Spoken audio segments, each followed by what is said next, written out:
আপনি তাৎক্ষণিক ব্যবস্থা নেন, আপনি তাৎক্ষণিক ব্যবস্থা নেন, আপনি পুলিশ আমরা এখানে আছি। বাসিও পারে নাই।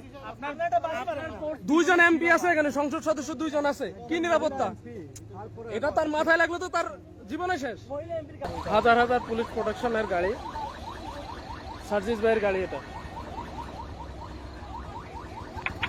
তাও এখানে ছাত্রদল এভাবে হামলা করছে, 4-5টা গাড়ি, শত শত পুলিশ দেখে দেখে জাস্ট তামাশা দেখতেছে। অবস্থাটা দেখেন। আমাদের গাড়িটাতে এ করছে, কিছু হয়নি। তো এটা তো আসলে সভ্য সমাজ হইতে পারে না। এটা হ্যাঁ, এটা ভাঙছে। এটা তো কি মানে, এই গাড়ির ভিতরে দুইজন এমপি ছিল, গাড়ির ভিতর এমপি ছিল।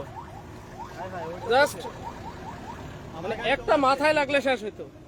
শত শত পুলিশ ছিল, এমনকি জাস্ট কয়েকজন ছাত্র দলের কর্মী। এগুলা কি নির্দেশনা ছাড়া হচ্ছে? আপনারা ভাই ওইখানে আমাদের না থামায় আপনারা টানিয়ে নিয়ে চলে আসছেন। আমরা কি জম্মু কাশ্মীরে আছি? জম্মু কাশ্মীর মনে হয় ওরকম। এটা সার্জিস ভাইয়ের গাড়ি, এখানে মারছে। এটা মহিলা ছিল। আপনাদের আমরা এরকম পুলিশ দোকানটা ভাই প্লিজ। আপনি তাৎক্ষণিক ব্যবস্থা নেন, আপনি তাৎক্ষণিক ব্যবস্থা নেন, আপনি পুলিশ আমরা এখানে আছি। বাসিও পারে নাই। দুইজন এমপি আছে এখানে, সংসদ সদস্য দুইজন আছে, কি নিরাপত্তা? এটা তার মাথায় লাগলো তো তার জীবনে শেষ। ওনার সাথে আরো মহিলা ছিল। ওরা এটা হলো সংসদ সদস্যের এই যে লোগো দেওয়া আছে গাড়িতে, এটা তো পর্যন্ত হামলা করছে।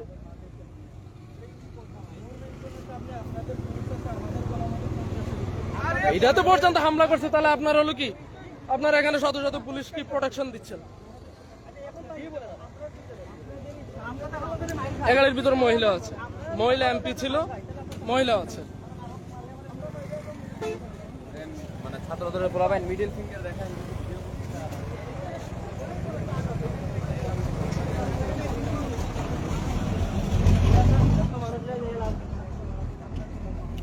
আমাদের এতগুলা লোক আমি বুঝলাম না, সবটাই না চলে আসছে।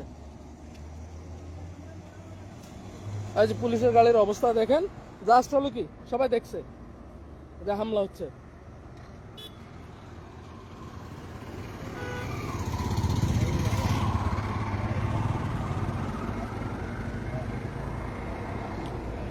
এটা একটা এমপির গাড়ি, লোগো পর্যন্ত, জাতীয় সংসদের লোগো পর্যন্ত দেওয়া আছে, এটা তো পর্যন্ত হামলা করছে।